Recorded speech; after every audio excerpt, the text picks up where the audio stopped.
আমার নবীকে ডাক দিয়া বলে, হাবিব আপনি যদি বলেন উহুদ পাহাড়টা আমি আপনার জন্য স্বর্ণে রূপান্তরিত করে দিব।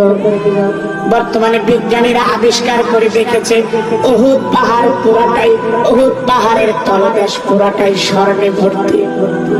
শুধু আল্লাহ তাআলা তার হাবিবকে এই কথা বলেছেন, যে নবী এত কষ্ট করেছেন। কেমন কষ্ট, কেমন কষ্ট! মানুষ সব কষ্ট সইতে পারে, ক্ষুধার যন্ত্রণা সইতে পারে না। পারে? সব কষ্ট সহ্য করা যায়, পেটের যন্ত্রণা সহ্য করা যায় না, ঠিক কিনা বলেন? আল্লাহর নবীর ঘরে 3 দিন পর্যন্ত খাবার নাই। হযরত ফাতেমা দৌড়ায় গেছে আল্লাহর নবীর কাছে।